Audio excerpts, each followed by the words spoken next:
Buenos días, bienvenidas, bienvenidos, bienvenidas todas, todos ustedes.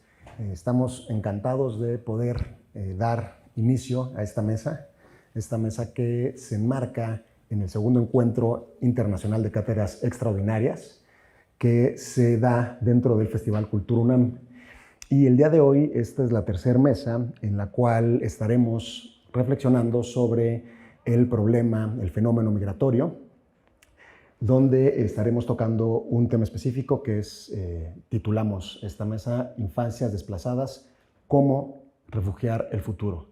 Estoy además muy contento de ver caras conocidas, de gente muy querida, qué bueno que están acá acompañándonos, porque creo que vale mucho la pena pensar estos temas que hoy nos convocan. Entonces, en términos generales, estaremos reflexionando en torno a las consecuencias, impactos sobre las infancias del desplazamiento forzado y la migración, destacando además lo que pareciera ser una omisión injustificable de los estados que implica el no atender los intereses de las infancias, el no anteponer el interés superior de las niñas, niños y adolescentes.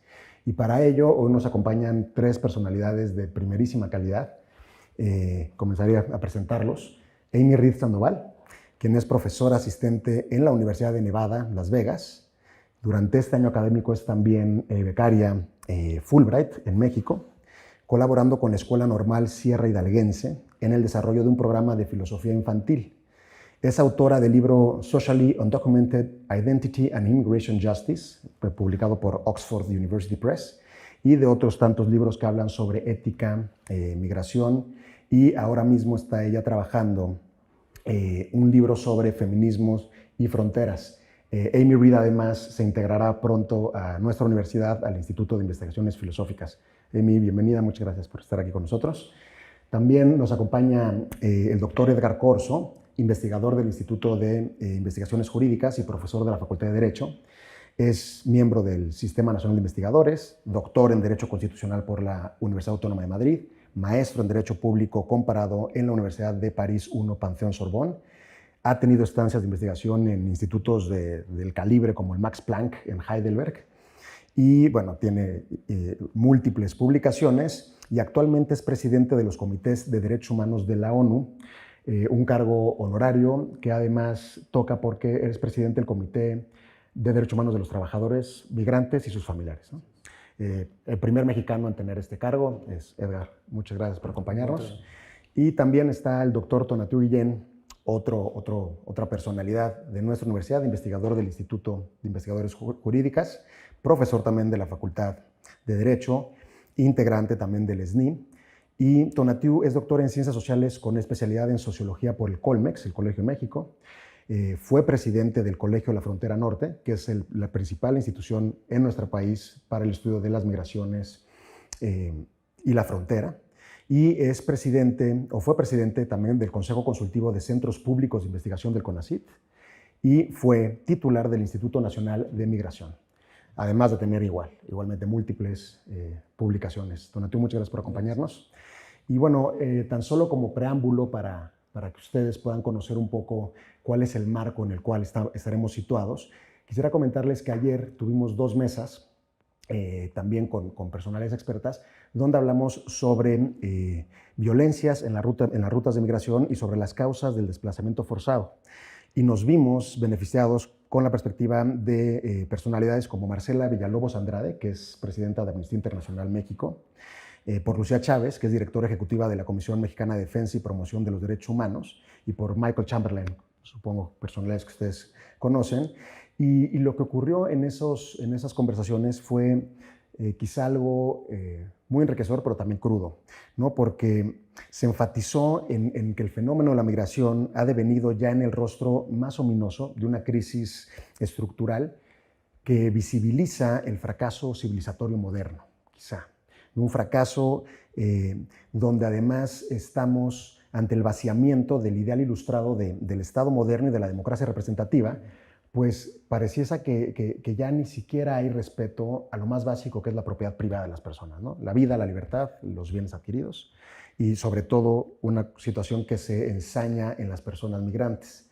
y algo que se traduce en nuestra nación como el derrumbamiento además de un mito fundacional del México moderno, que es ese mito en el cual, que más nos enorgullece mucho pensarnos como un país de brazos abiertos, fraterno, que ha dado cobijo y que además ha sido, sí, refugio pues de varios éxodos, ¿no? El argentino, el guatemalteco, el salvadoreño, el chileno, los republicanos españoles, pero que pareciese que hoy día eso ya no es el caso. Ya no somos este país que daba la bienvenida a todas las personas perseguidas por los fascismos o por las dictaduras militares.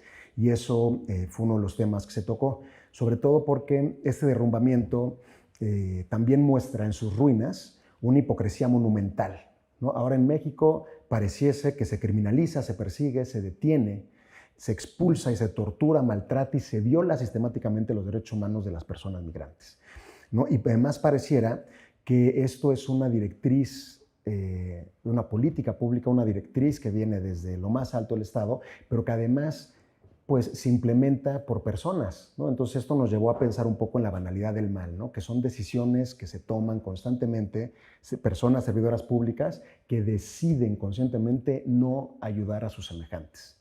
Se habló también de que México hoy día es uno de los principales mercados y productores y de consumo de pornografía infantil y de turismo sexual infantil, así mismo como de tráfico de órganos, ¿no? Y eso pues también fue algo que nos dejó con un nudo en la garganta. Se habló del vergonzoso acuerdo que tiene nuestro gobierno y que lo han tenido muchos otros gobiernos, no importa cuál sea el cariz ideológico con el cual se invistan, se presenten, que es un acuerdo migratorio con Estados Unidos de América, donde parece ser que el papel que le toca jugar a México es implementar una frontera vertical, donde se inhiba, obstaculice, castigue y contenga los flujos migratorios hacia el norte, y eso pues tampoco es algo que consideramos que deba de ser algo que no estemos ya señalando constantemente y denunciándolo, ¿no?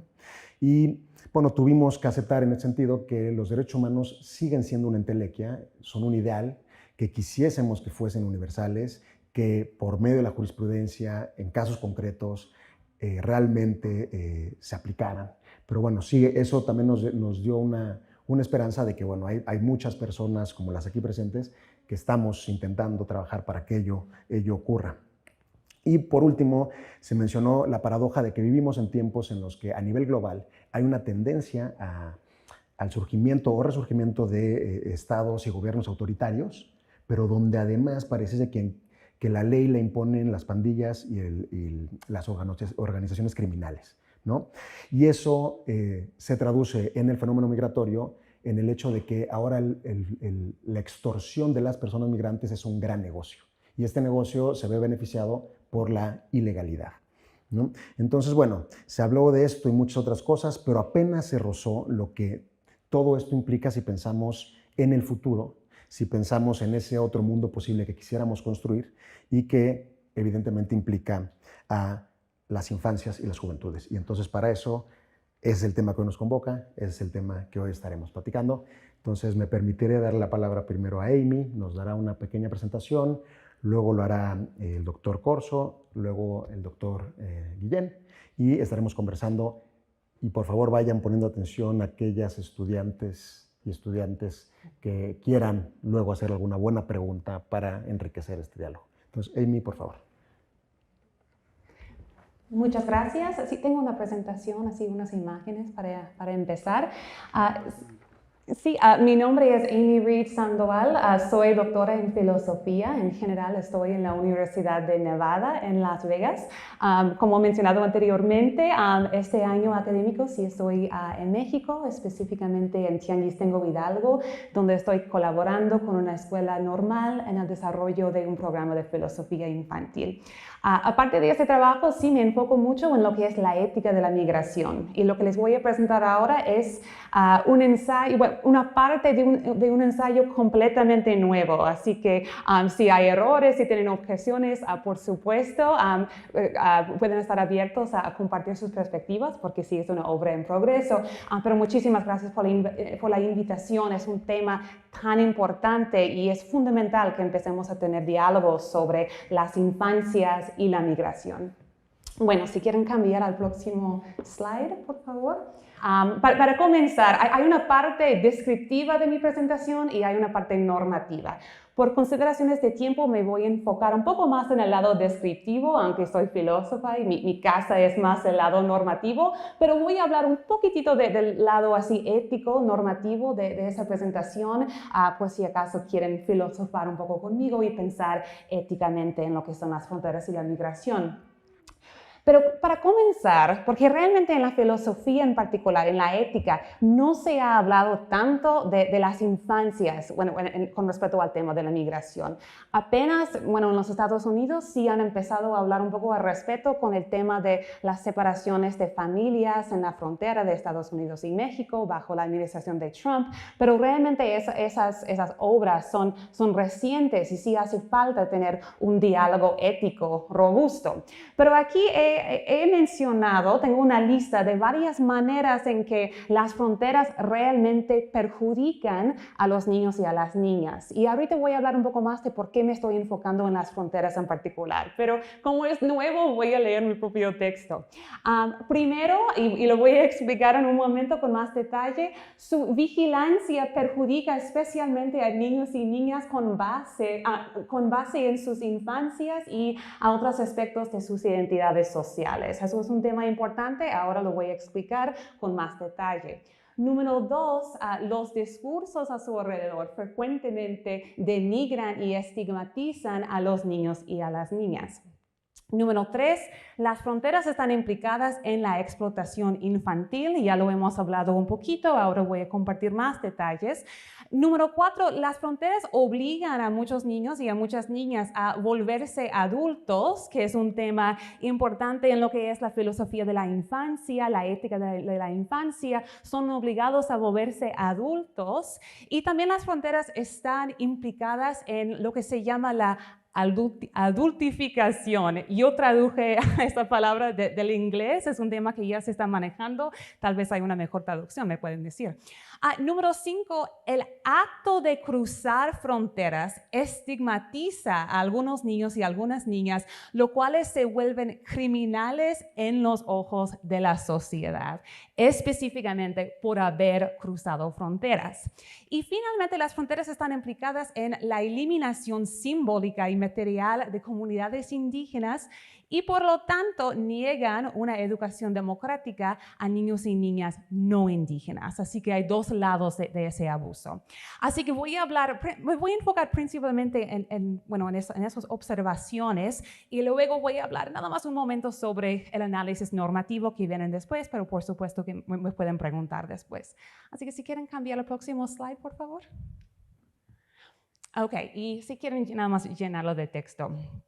Ahí tienen una imagen de una madre y su hija cruzando fronteras en este momento recientemente para huir de Ucrania. Ok, realmente tengo dos evaluaciones. Primero quiero hablar con más detalles sobre esa relación entre las infancias y las fronteras. En mi libro, esta presentación es una parte de mi libro que es una obra en progreso. Hablo de muchas fronteras diferentes, no solamente las fronteras de los estados, pero hoy me voy a enfocar principalmente en las fronteras de los estados. Así que quiero hablar de esa relación peligrosa, problemática entre las infancias y los estados. Y también lo que quiero proponer, no me va a dar tiempo, es una nueva propuesta, pero yo argumento que la justicia, tomando en cuenta esas violaciones éticas, somos obligados y obligadas por la justicia a convertir las fronteras de los estados en lugares que sean amigables, accesibles a las infancias. Y voy a hablar usando algunos ejemplos artísticos de la frontera de Estados Unidos y México sobre cómo podríamos visualizar ese movimiento. Ok, pero no voy a hablar tanto de número 2, pero un poquito. Ok, el próximo slide, por favor. Muchas gracias. Ok, hay algunas aclaraciones y eso es como soy filósofa, siempre ando anticipando objeciones. Tal vez quisieran preguntar por qué enfocarse en las fronteras en el primer lugar o quisieran saber por qué no enfocarse en alguna crisis humanitaria no mencionada aquí. Podríamos hablar, como por ejemplo, no mencioné específicamente las separaciones de las familias durante la administración de Trump en la frontera de Estados Unidos y México. Aquí tenemos una imagen que sí tiene que ver con el programa de Quédate en México, por ejemplo.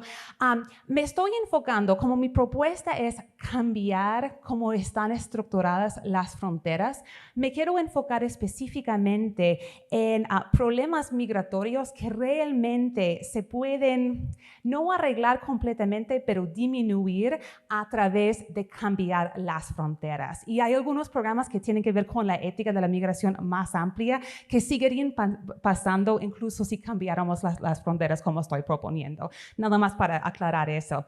También enfocarnos en fronteras, en mi opinión, crea espacio para un análisis feminista de la migración en donde los niños y las niñas se vuelven más visibles. Hablo más de eso en el libro. Si tienen preguntas, puedo compartir más detalles, por supuesto.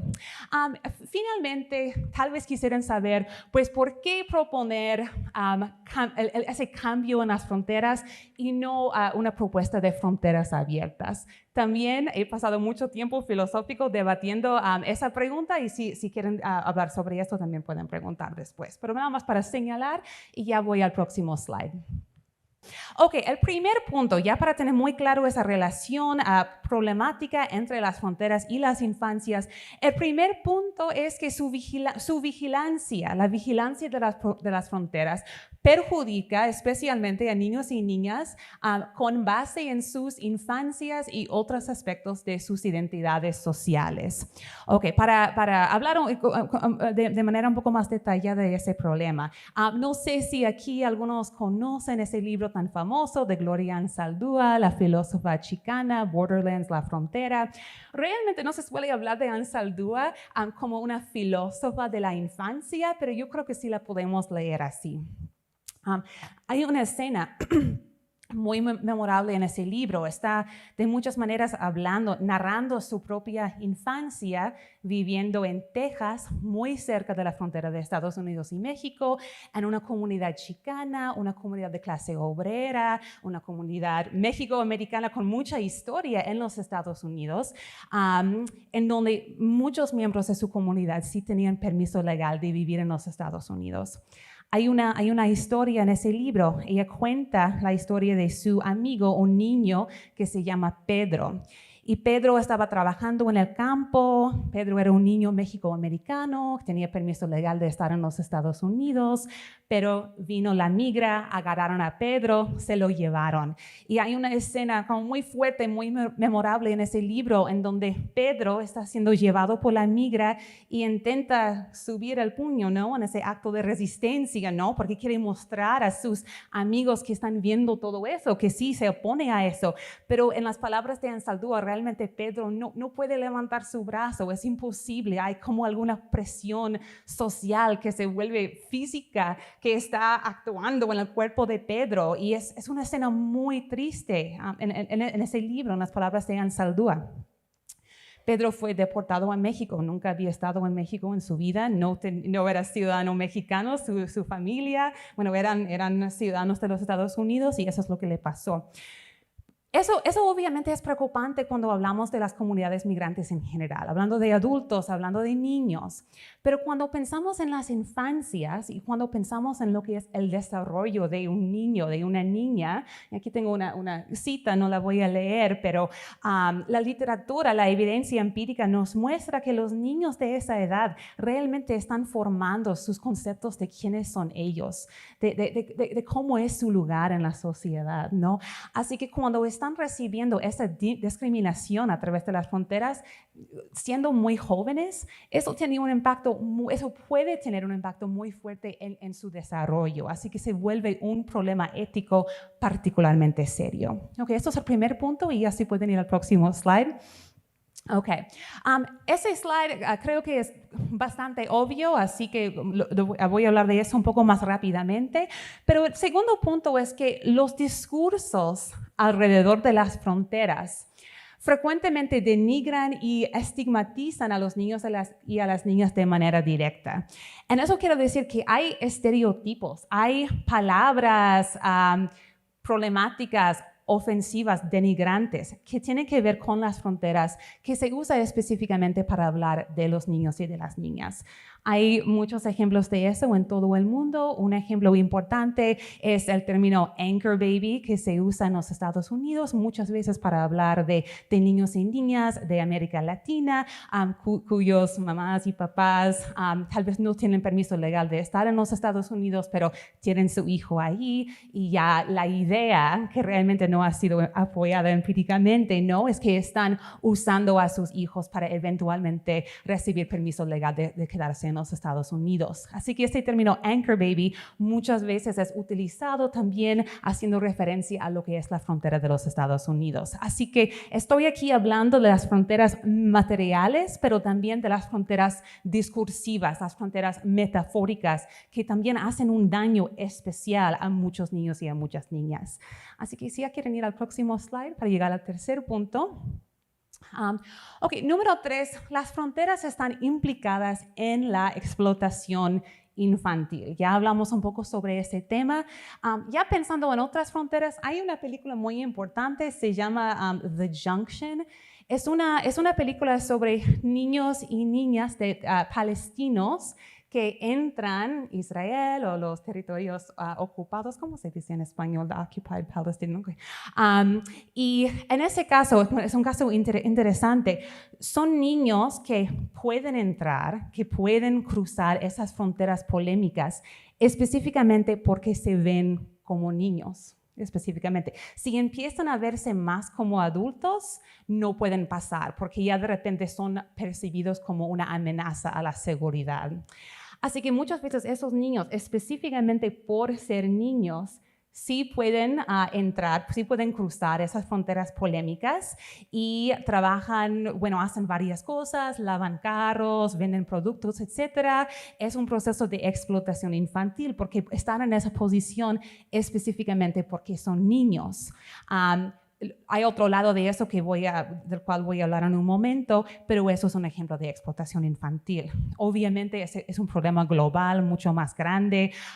Las fronteras están implicadas en muchos casos muy severos de explotación infantil, explotación laboral, explotación sexual. Los niños son muy representados en los grupos de personas que son traficadas a través de las fronteras y son particularmente vulnerables por varias razones, y si quieren hablar más, también puedo compartir más detalles.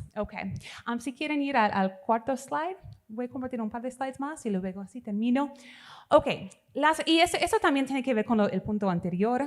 Las fronteras obligan a muchos niños y a muchas niñas a volverse adultos y también están implicadas en ese proceso de adultificación. Hay un estudio, eso pasa por todo el mundo, hay un estudio muy interesante sobre cómo los niños de Bangladesh que entran el país que es la India, entran a la India, y el acto de cruzar fronteras dentro de su sistema legal, ¿no?, de la India, ese acto es percibido como no normativo. Es como cruzar fronteras hace que ya no seas un niño, porque los niños no cruzan fronteras.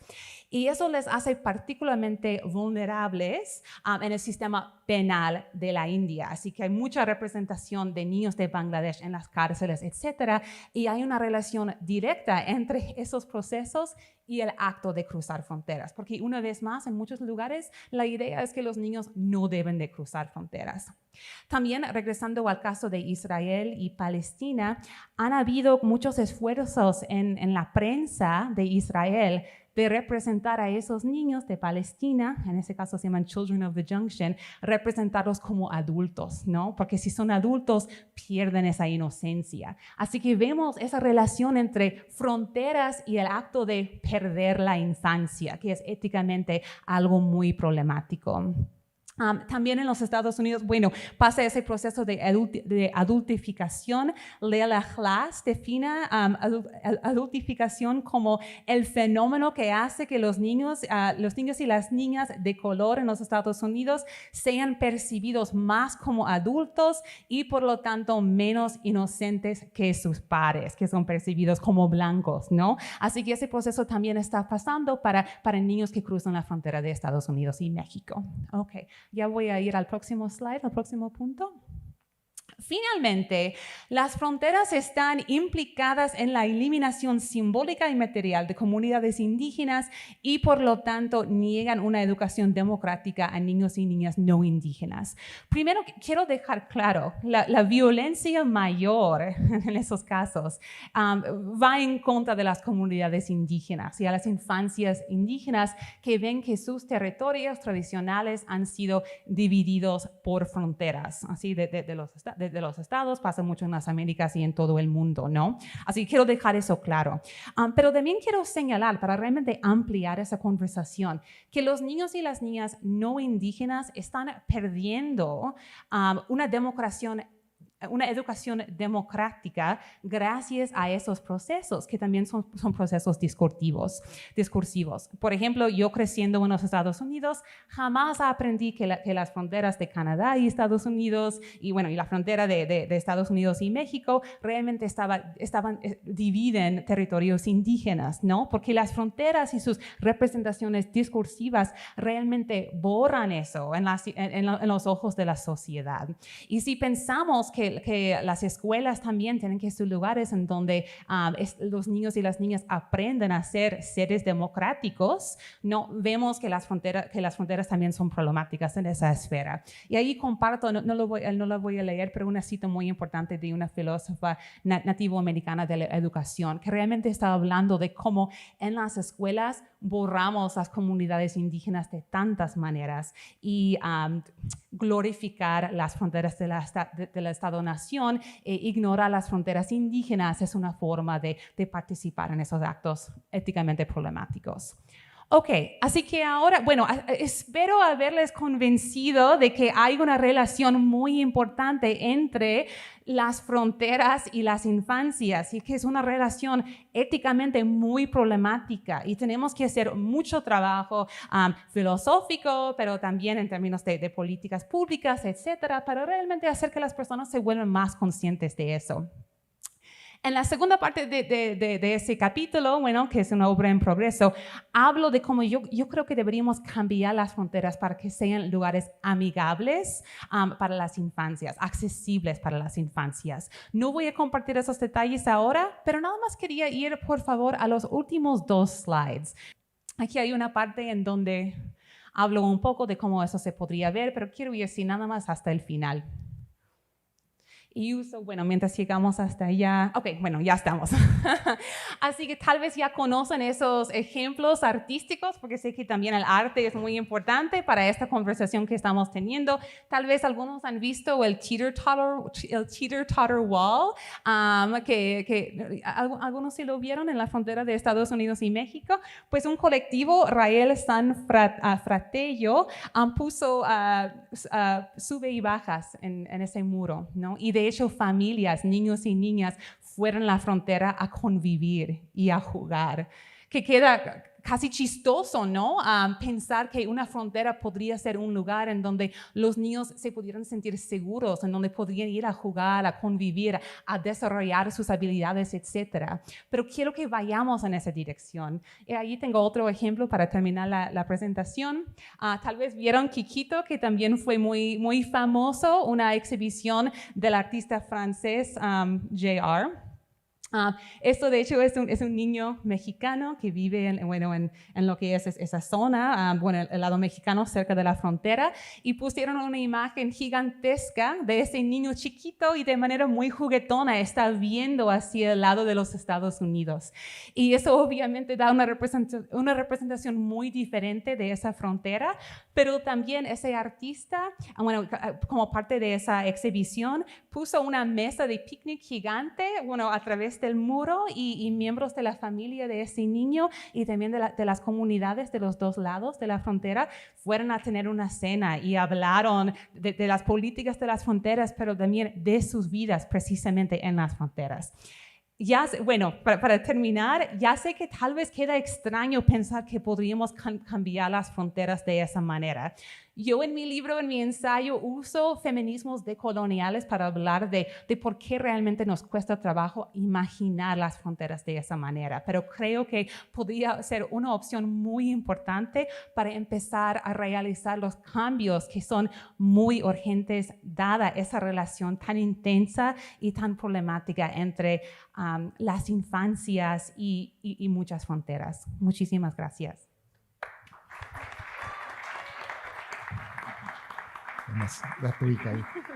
Muchísimas gracias, Amy. Una increíble presentación, porque además justo tocas unos temas que están allí subyacentes siempre, ¿no? El racismo, el neocolonialismo. Acá en México se habla de adultocentrismo, ¿no? Vivimos en un mundo adultocéntrico. Y efectivamente, además, esta última propuesta que nos das, pues dialoga directamente con la vocación de la Cátedra Nelson Mandela de Derechos Humanos en las Artes, ¿no? Sí creemos que las artes son el instrumento y el medio quizá más favorable y efectivo para poder empezar a reflexionar creativamente este posible mundo libre de violencias, ¿no? Y hacerlo poéticamente. Entonces, muchísimas gracias, Amy. Nos dejas con muchas cosas para pensar. Por favor, doctor, le escuchamos a usted. Sí, bueno, en primer lugar, un agradecimiento de este evento, este foro cultural y sobre todo la reunión de las cátedras, que es muy importante. Todas las cátedras traen temas muy fuertes. Yo creo que es una buena idea interrelacionarlas y ver temas que pues tienen conexión indefectiblemente. Y viendo el tema que nos convoca, la migración, pero en este caso de la niñez, infancia, niñez, yo creo que ha sido, pareciera que es un tema invisibilizado. ¿Por qué señalo esta primera característica de invisibilizado?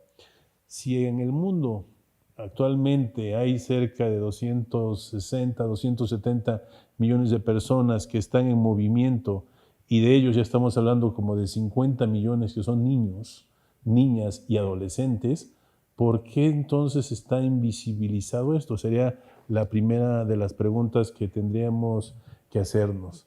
Esa característica que le viene, pues tiene que ser sobre todo porque no es que no estén ahí, sino que desgraciadamente cuando la situación se problematiza, cuando sale un problema es cuando empezamos a ver que efectivamente los niños también están metidos en eso.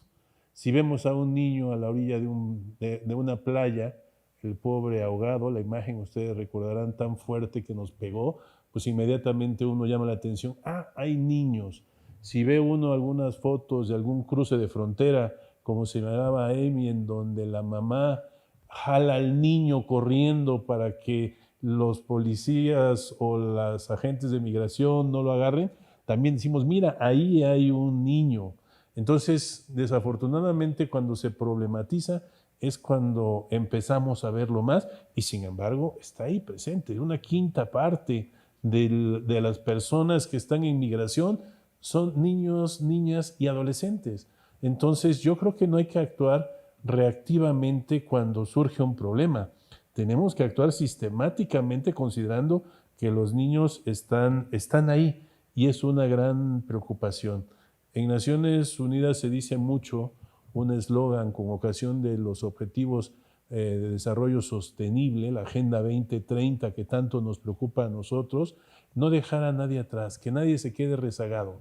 Bueno, yo creo que eso es importante, pero tratándose de niños, no es solamente que nadie se quede atrás, sino qué va a ser hacia adelante, porque los niños son el futuro. Entonces sí hay que pensar en algo fuerte en esto para empezar a ver qué es lo que está, darle un tratamiento diferente a lo que está pasando con la migración cuando están en juego pues personas que están en formación, personas que están en formación. Y aquí también déjenme decirles algo que se nota la diferencia cuando alguien que sea menor de 18 años puede tener 16, puede tener 15, 17, o bien puede tener 8, 7, 9 o 10 años. Yo creo que en materia migratoria se marca muchísimo esa diferencia. Y ese es otro punto que me gustaría un poco desarrollar. Los que son menores de 12 años, que propiamente le damos infancia, ¿sí? niñez propiamente, no entran en la adolescencia, normalmente no viajan solos. O sea, en esto de la migración, imposible que viajen solos. Hay uno que otro caso, bueno, eso sí, tráfico ilícito de personas, o si no, niños separados, es decir, que se lo dejan a una persona que no es necesariamente su familiar, pero para que lo lleve a otro lugar. Y entonces eso es, digamos, no tan... Sí hay, existe, pero lo que pasa normalmente es familiarmente. Antes veíamos cómo eran las personas adultas las que iban, incluso hombres. Ahora ya vemos hombres y mujeres, pero ahora vemos familias. Y dentro de las familias va la niñez. Y esa niñez está trasladándose. Y ahí entra el fenómeno que familiarmente si hay se resiente mucho en la migración.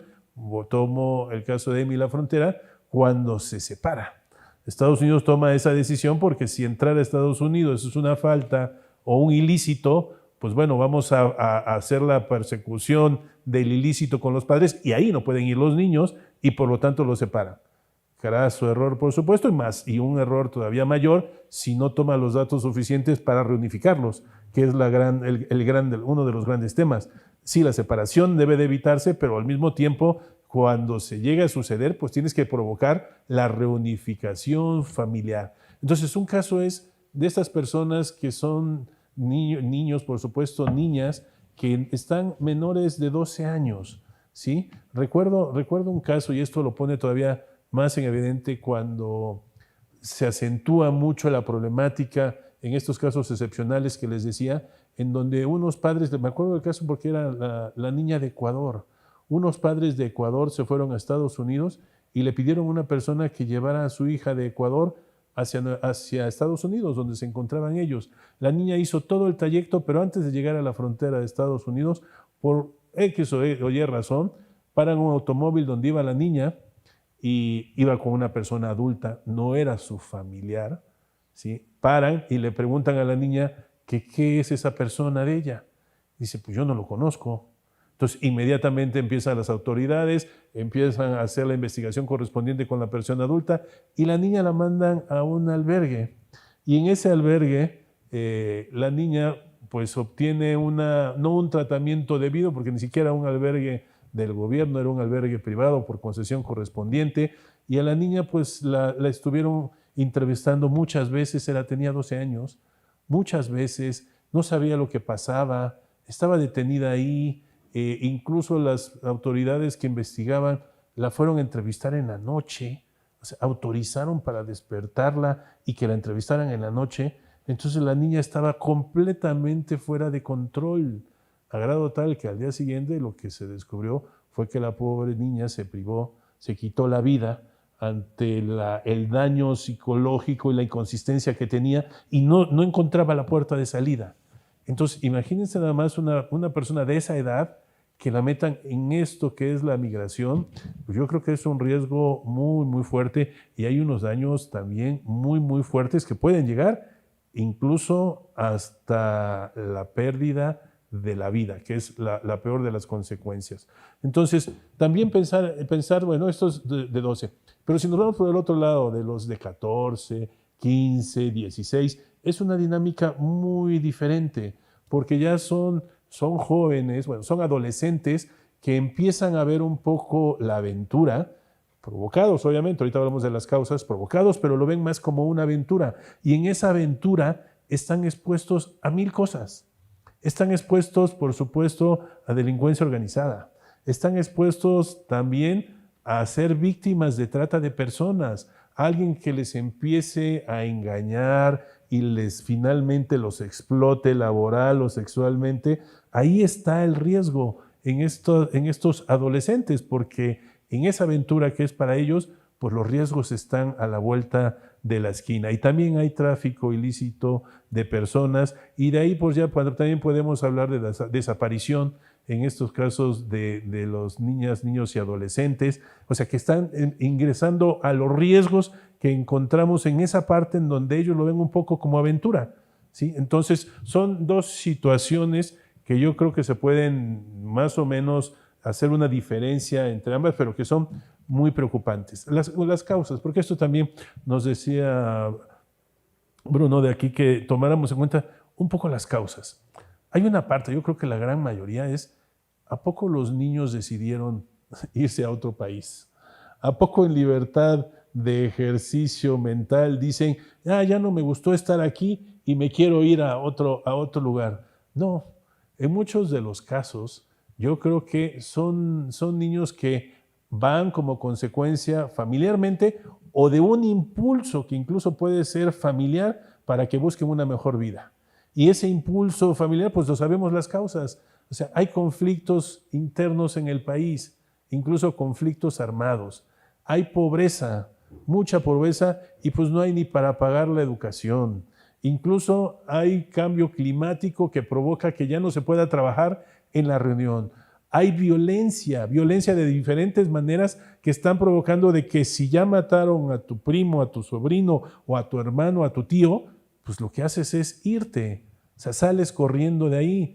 Entonces, esas causas no las están, la juventud, la niñez, la adolescencia, no está conscientemente analizándolas, no es eso, no les toca, sino que ellos van en ese flujo migratorio y eso, por supuesto, complica muchísimo la situación. Entonces, son personas que van porque son empujadas o que van en un ambiente familiar por estas causas que estamos señalando y el punto es, bueno, ¿y hacia dónde van? ¿Y qué deben de hacer los estados para que eso pueda tener un resultado mejor? Porque la situación, como la estamos viendo, en muchos casos es caótica, ¿sí? Y con todas las personas, con todos los niños que están en movimiento. Aquí déjenme decirles que parte de mi función al integrar el Comité de Trabajadores Migratorios es el monitoreo de las obligaciones internacionales que tienen los estados. Entonces, ¿cuáles serían esos estándares o esas preocupaciones que tenemos nosotros al revisar las obligaciones internacionales de todos los países? Recientemente, hace una semana, estuvimos monitoreando las obligaciones de Venezuela, que no son pocas. Venezuela es otro caso muy fuerte porque la diáspora o el éxodo de personas puede ir, dependiendo quién dé la información, de 1.200.000 personas a 6.800.000 personas, casi 7 millones. Y por supuesto, ahí van muchísimos niños, niñas y adolescentes. Pues bueno, fue una de las preocupaciones en ese monitoreo. Ahorita les digo 2 puntos específicos en los cuales ponemos una atención muy, muy cuidadosa. Tuvimos también el caso de Bolivia, que trae otro fenómeno, pero tuvimos el caso de Siria. También Siria es otro fenómeno muy especial que está de un éxodo bastante fuerte, pero con conflictos armados interiores de una manera asombrosa, muy preocupante, por supuesto. Y eso da un desplazamiento interno, familiar, de niñez, en todos los sentidos. Y por supuesto hay un éxodo, una diáspora también muy fuerte. ¿Qué es lo que nosotros en este monitoreo en específico estamos revisando en cuanto a la niñez? Hay un dato que nos preocupa y es los niños que ya se van y que no pueden tener acceso a los servicios o derechos sociales. O sea, una vez que vas hacia otro país, pues debes de tener educación, debes de tener salud, debes de tener varias cosas, pero el problema está en que no llevan los papeles consigo mismo. Y por supuesto, pedir a un consulado de su país en otro país también es un problema mayúsculo, es casi prácticamente imposible. Entonces, el derecho a la identidad, que es uno de los primeros que estamos buscando, pues se tiene que estar empujando para que se cumpla, en donde el estado que sea, si la niñez es originaria de ese país, pues sus consulados van a tener que hacer algo porque hay una obligación internacional de identificar a esa persona. Pero todavía mayor, si esa persona nace, ya no va en el camino, sino que nace en el otro país, registrarse en ese otro país es verdaderamente problemático. Pero no solo eso, tener la nacionalidad correspondiente, porque si no la tiene, porque hay muchos obstáculos, es que los papás no tienen los documentos y los va a tener que pedir al país de origen. El país de origen obviamente no se los va a dar, ni con consulado correspondiente. Entonces hay un riesgo muy fuerte de apatridia, o sea, niñez que nace sin tener una nacionalidad. Entonces esas son preocupaciones, por supuesto, que desprotegen muchísimo a la niñez. y hay que poner el énfasis cuando están en esos lugares. Entonces, ahí tenemos un vacío muy, muy fuerte. Pero no solamente en este monitoreo en específico de estos países que les acabo de decir, sino que nosotros en el Comité de Trabajadores Migratorios nos unimos con el Comité para los Derechos de la Niñez. 2 comités de Naciones Unidas, y nos dimos a la tarea de hacer unos estándares. Hicimos lo que llamamos observaciones generales. La número 2, la número 3 y la número 4 en el caso del Comité de Trabajadores Migratorios, y la número 22 y 23 en el caso del Comité de Derechos del Niño. Con esto termino esta intervención. ¿Qué fue lo que ahí señalamos? Esas son dos observaciones generales que en materia de niñez vale la pena muchísimo poner la atención en donde tenemos que enfocarnos muy bien para hacer que esta niñez pues se le respeten sus derechos. Por supuesto, como desafíos, la detención. Detención de niños, no, por favor. De la niñez, no. Algo hemos caminado en este país, pero esa detención no debe de existir. Expulsiones, tampoco. Discriminación, la vemos y la vemos con mucha preocupación. Incluso discriminación que llega a ser xenofobia. O sea, ya por la simple apariencia estás recibiendo una expresión de enojo de una persona que está en un país. Solamente porque vas por el color de tu piel, por la forma como vas vestido o por la actitud que estás tomando. O sea, eso sí es fuerte, porque puede llegar incluso hasta discursos del odio. Y esos discursos del odio exacerban muchísimo la situación que puedan tener esas personas. Y eso dificulta también el acceso a los servicios, el acceso incluso hasta la justicia. Pero también dijimos que debe darse primacía a los derechos de la niñez. Por supuesto, los estados deben de tener muchas bases de datos, mucha información. Con esa información yo creo que se puede medir mejor la situación que se está viviendo y tomar medidas más concretas. Prohibición de cualquier discriminación, ya lo dije. Y hay algo importantísimo, el interés superior de la niñez. Debe de ser una consideración fuertemente presente cuando hay una niña, niño o adolescente. ¿Y eso qué implica? Que siempre debes de tomar en cuenta la situación mejor de esa niñez. Si lo vas a regresar a su país, por favor, pregúntate qué es lo que va a hacer en ese país. Si lo vas a tener detenido, pregúntate cuáles van a ser las consecuencias de esa detención. O sea, cualquier actitud que tú tomes debe de tomar en cuenta ese interés superior de la niñez, que eso te da una pauta muy importante para que puedas seguir en su respeto. Y sobre todo, ese regreso que les señalaba, asegúratelo bien ese regreso, si vas a terminar regresándolo, dale todas las garantías para que regrese y fíjate qué va a hacer. Y la reunificación familiar. La reunificación familiar es importantísima porque de ahí tiene que haber un cambio muy fuerte. Lo que hace al final del día la niñez, si está sola, pues es que busca a su familia. Y no hay mejor ambiente para el desarrollo de una persona que la familia. Y el daño psicológico, por supuesto, es otra de las grandes preocupaciones. A un niño, cualquier acto que realices se le va a quedar ahí y va a ser muy difícil que logres neutralizarlo. Entonces, son las consideraciones que debe tener uno en cuenta en esto que parece invisible, pero que está ahí, que son muchos millones, y hay que poner el acento en varias cosas. Muchas gracias. Gracias. Sí. Muchas gracias, doctor. Y es cierto, además tocas unos temas fuertes, incluso esta idea como de infancias en diáspora y como una persona sin identidad jurídica es una persona sin derechos, ¿no? Y lo que eso puede ocurrir.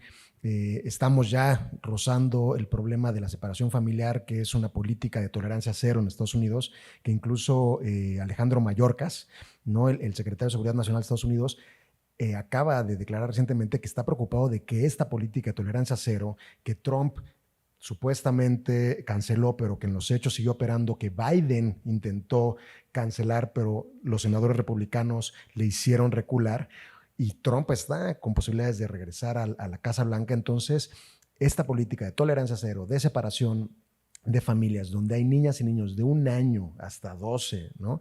Donde además no hay reunificación, donde además está todo completamente fuera de control, no hay datos. Hay un artículo muy interesante en The Atlantic que se titula Una catástrofe estadounidense, que toca estos temas, y es atroz, ¿no? Es atroz porque además son niñas y niños que están en campos de concentración. Se habla en este artículo de un Walmart donde había 1000 niños y niñas allí enjaulados, ¿no? Entonces creo que es muy bueno esta perspectiva que nos das, estas acciones que se están tomando desde Naciones Unidas, porque además contestaste una pregunta que nos llegó en el chat en vivo, estamos transmitiendo en vivo en redes sociales, y preguntaban justamente qué pasa con los derechos humanos de las niñas y niños que se ven detenidas y que su madre, padre o tutor son deportados, ¿no? Pues lo que vemos que no tienen derechos. Entonces, bueno, Edgar, muchísimas gracias. Doctor Tonatiuh, le escuchamos a usted. Una disculpa que quedó hasta el final, pero seguramente va a ser de lo más importante lo que nos tiene que decir. Muchas gracias, Tonatiuh. Muchas gracias, Bruno. Muchas gracias por la invitación. Voy a hacer una presentación que está concentrada en niñez migrante no acompañada. Ese es el grupo de población de niñez migrante más vulnerable. En muchos sentidos es el lado más frágil, humano y social de la migración de niños y niñas y adolescentes.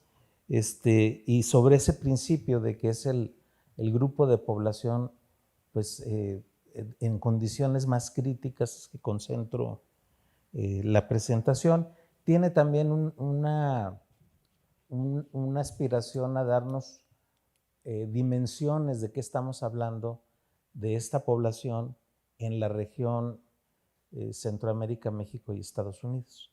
Entonces, ¿de qué tanto estamos hablando? Y algunos problemas que se derivan necesariamente de política pública y de política migratoria en particular. Entonces vemos la primera y retomo la siguiente, por favor.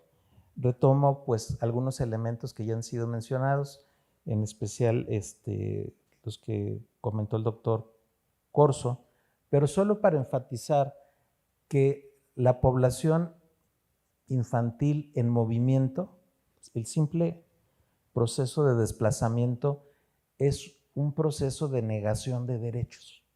De entrada, es una población que no puede realizar los más elementales de sus derechos, desde a la familia, el de la vivienda, el de la alimentación, el de la salud, el de la educación, el de la recreación, todos los que les supongamos, es prácticamente imposible que pueda ejercerlos. Entonces el propio proceso migratorio es un ejercicio de cancelación y anulación de derechos, más las repercusiones emocionales, más el evento mismo, sobre todo de moverse en condiciones de clandestinidad, el miedo de estar haciendo algo indebido, el miedo a enfrentarte a una autoridad. O sea, generan un escenario que ya ha sido comentado, que es particularmente dramático.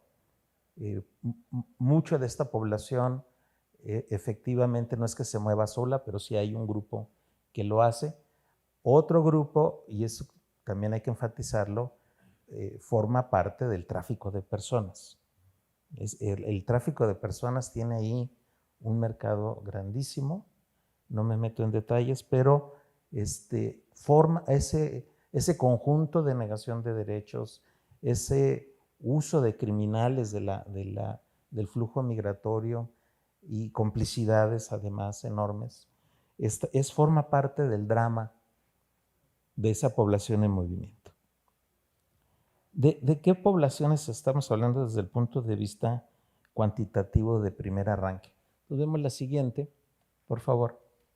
Y si tomamos como referente la estadística de los niños no acompañados que llegan a la frontera sur de Estados Unidos, pues esta gráfica retrata la evolución de los últimos 5 años por mes. Entonces estamos pasando de un flujo que podía estar en los 3,000 mensuales a tener 18,000 o 20,000 por mes. Entonces, si bien en los últimos 5 años ha habido una expansión impresionante de la movilidad de niños y niñas y adolescentes no acompañados, más los acompañados. Eso es otro paquete que ahorita no lo comento, solo me concentro en este grupo. Y en esa gráfica está retratada distintas coyunturas. La primera es llamémosle la coyuntura normal, lo que pasaba sin demasiadas presiones sociales o crisis particularmente intensas en los países de origen, incluyendo México. Ahorita vemos el caso de México. Y el pico que empieza a despegar en el años 17, 18 y 19, y luego una bajada abrupta. Esa bajada abrupta tiene dos componentes. El bloqueo mexicano a partir de junio del 19 y el otro, el más fuerte, la pandemia, ¿no? Y la recesión. Entonces hay un columpio ahí muy pronunciado y luego otra vez el año 20 hacia arriba.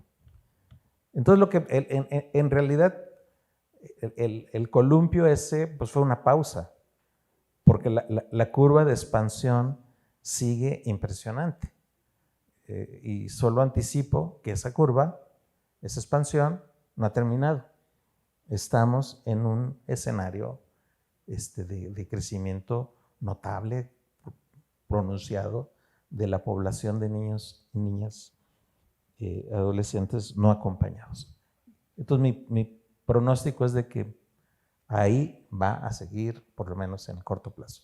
No hay factores que nos digan que vaya a cambiar.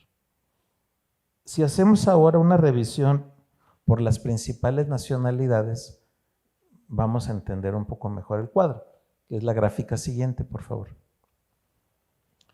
Y ahí tenemos las fuentes principales. El caso más dramático en términos absolutos es Guatemala.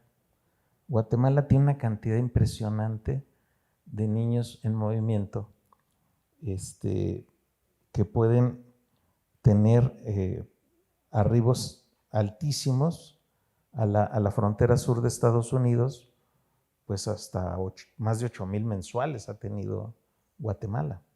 Son cantidades impresionantes. Le sigue Honduras, que es la línea amarilla. Luego tenemos ya a México. México, nuestros niños también están en esa dinámica. Nuestros niños y niñas. El Salvador y luego otros países. En otros va otros, todo el mundo. Pueden ser 120 nacionalidades, pero obviamente con concentraciones, ¿no? Caribe, América del Sur y el mundo literalmente. Pero aquí el punto central es que la problemática está concentrada principalmente en Guatemala, en Honduras y nosotros. Entonces México también tiene un problema serio en ese escenario.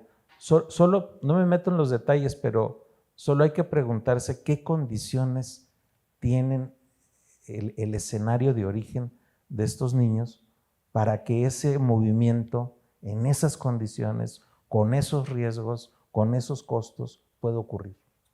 O sea, ¿de qué tamaño es el escenario para que eso ocurra?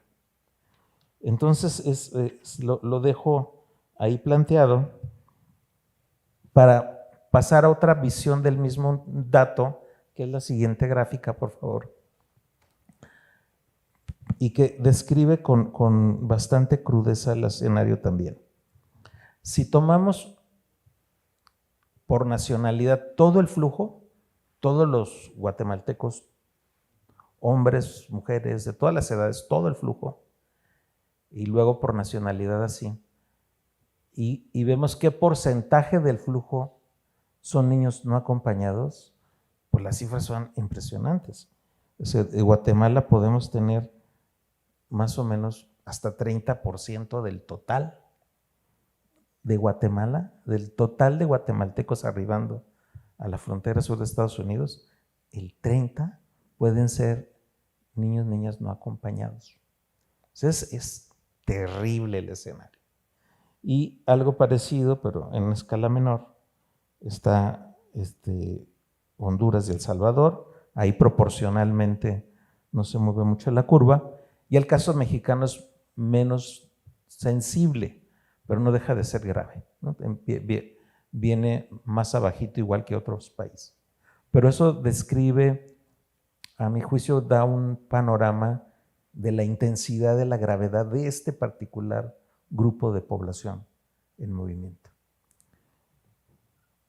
Y la otra gráfica, que también es la siguiente pantalla, esta combina dos fuentes. Una, la de los arribos, a la frontera sur de Estados Unidos, que está por países, es la barra gris. Esos son en números absolutos, los arribos. Y luego la barra azul es el número de presentaciones que hace el Instituto Nacional de Migración. O sea, de los niños que encuentran y que presentan y que canalizan y que ahora tenemos, por cierto, un marco jurídico padrísimo, buenísimo. Otra cosa es que se cumple, pero el marco jurídico es buenísimo. Entonces, pero dato número 1, del total del flujo, el Instituto Nacional de Migración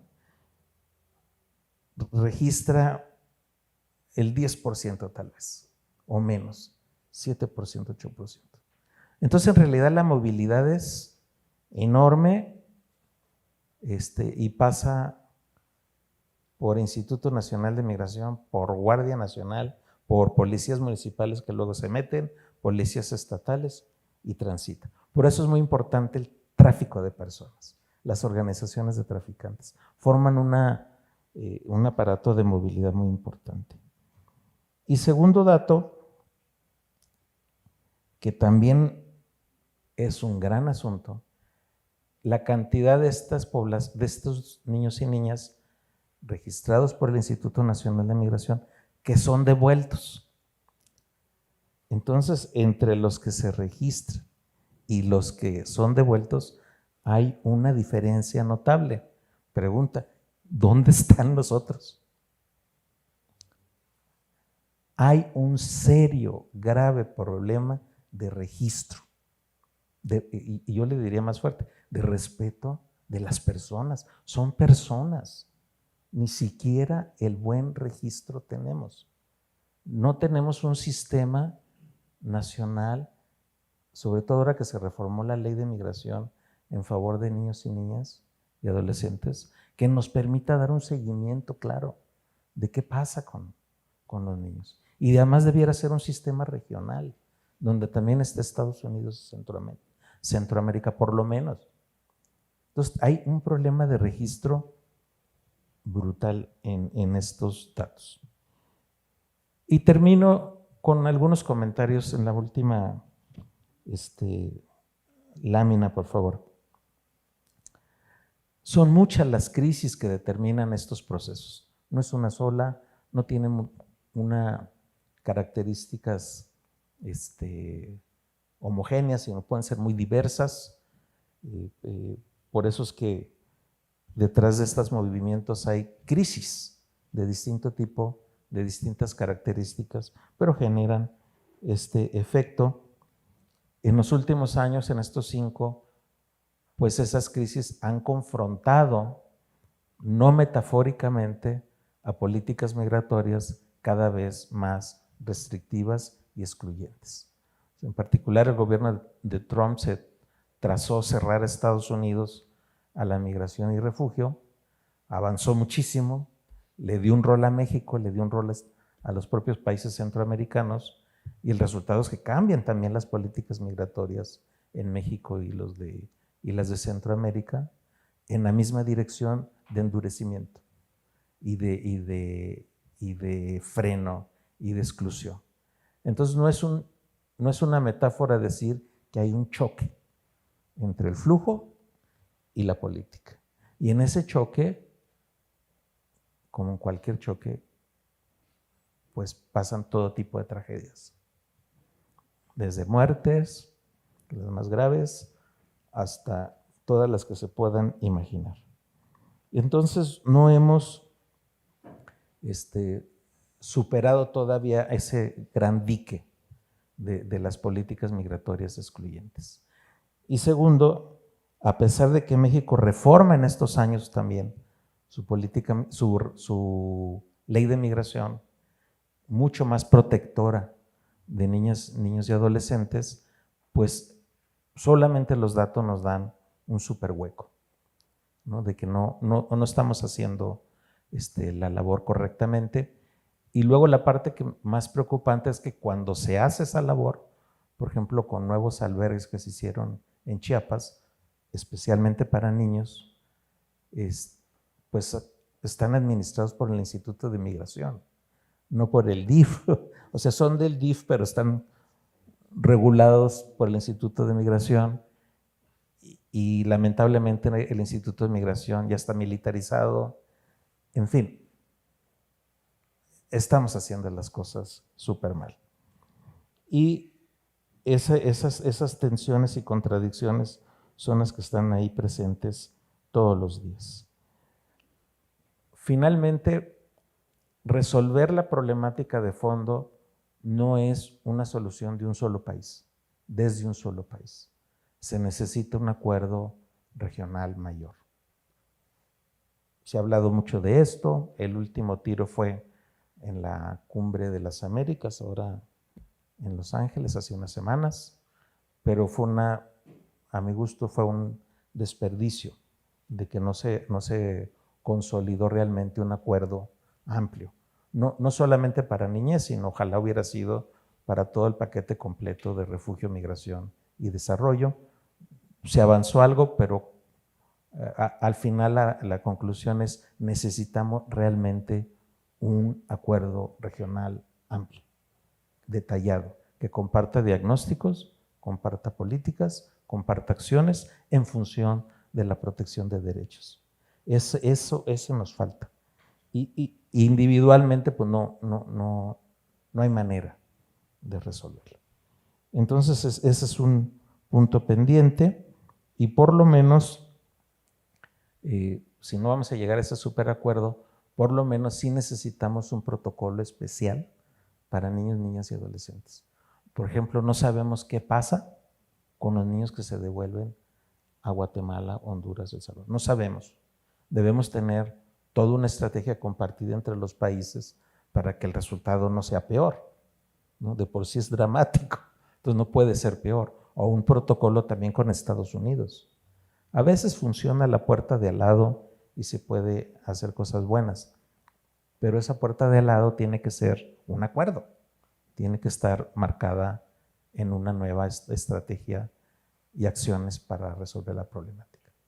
Hasta aquí. Muchas gracias. Gracias, Tonatiuh. Bueno, me están informando que dado el muy rico y la muy rica participación de todos ustedes, estamos ya en el límite de nuestro tiempo, nos da apenas unos minutos para hacer un cierre. Lamentablemente entonces no podremos tener ese diálogo que yo sé que las y los estudiantes aquí querían entablar, lo haremos después. A mí no me quedaría entonces más que pensar que gracias a lo que nos han dicho en esta mesa, sí cabe la esperanza aún, ¿no? O sea, sí estamos viviendo en esta doble ilusión, en la ilusión de que vivimos en un Estado de Derecho, de que vivimos en un mundo que verdaderamente se preocupa por su futuro, por la construcción de una humanidad, un ideal que aún está, un proyecto aún está por construirse, pero también está la ilusión de que se está trabajando a nivel local, a nivel regional, a nivel global, ¿no? Desde las instituciones, los organismos internacionales. Hay un marco jurídico, por lo visto en México, que si se aplicara, pues entonces sería un muy buen instrumento que nos podría al menos ayudar a reducir este drama humano, porque más, no sé si ustedes vieron en los periódicos ayer, el FMI simplemente anunciaba que apenas comienza lo peor de esta crisis. Y en términos migratorios, eso pues se va a ver de forma concreta. Y ayer, en las mesas de ayer, nos preguntaban desde la sociedad civil, desde el ámbito individual, ¿qué se puede hacer? Bueno, aquí se habló también de los albergues, ¿no? Los albergues que también administra la sociedad civil, se puede apoyar estos albergues. Estamos viendo que sí hay esfuerzos desde la ONU, desde las mismas universidades, la academia, como para intentar hacer esto, Amy, que a mí me gusta mucho lo que mencionas, miren, aquí estamos compartiendo unas imágenes, de hacer de las fronteras, o sea, sí hay que jugar desde lo poético, la poiesis, ¿no? El imaginar otros escenarios, porque curiosamente el fenómeno de la migración y cómo afecta a las infancias, que es invisibilizado, que muchas veces también al estudiarse de forma cuantitativa también se borra, ¿no? Se borran los rostros, se borra el drama personal, y muchas veces el arte es el que permite que se observe y que la gente se sensibilice sobre esto. Entonces, justo ahorita en Nueva York acaba de llegar este títere que se llama Amal, que es un títere de 3 metros, es una niña migrante que estuvo en el Vaticano, la saludó el Papa, ahora estuvo recientemente en Nueva York, y la gente se acerca y la toca, y entonces es triste ver cómo ese títere sí llama a la emoción, sí llama a la empatía, llama a la compasión, y no así las niñas y los niños que están de carne y hueso sufriendo, ¿no? Pero bueno, vemos que el arte muchas veces nos puede permitir no solo visibilizar, sino también promover esta cultura de respeto de los derechos humanos, una cultura por la dignidad de todas las personas, ¿no? Estuvimos proyectando también fotos de Sebastião Salgado sobre infancias migrantes. Entonces, bueno, a mí sí no me queda más que agradecerles, Amy, Edgar, Tonatiuh. Yo, verdad, me siento muy honrado, me siento muy feliz de haber logrado tenerles aquí. Creo que la mesa fue fantástica. En ese sentido, siento que es misión cumplida. La Cátedra Nelson Mandela de Derechos Humanos en las Artes, la Cátedra Inés Amor, la Cátedra Octavio Paz, en la Unidad Académica de la Coordinación de Difusión Cultural UNAM, les estamos profundamente agradecidos. Esperamos que sea la primera de muchas colaboraciones donde podamos seguir pensando estos temas, porque definitivamente yo creo que más allá de que es un problema coyuntural, es algo estructural. Y los gobiernos no están haciendo caso porque las niñas y los niños no votan, ¿no? Entonces tiene que ser una causa, una agenda que las personas, la sociedad civil, tomemos y sostengamos hasta que se hagan políticas públicas multilaterales de largo plazo, ¿no? Entonces, bueno, yo aquí lo dejo. Si ustedes quisieran hacer una última despedida, este es el momento, y si no, les agradecemos a todas y todos ustedes por estar acá. Nos sentimos muy cobijados con su presencia, también por su paciencia y su participación, aunque sea simplemente como escuchas y como personas que estaremos reflexionando más adelante. Muchísimas gracias por todo y nos estaremos encontrando después. ¿Sí?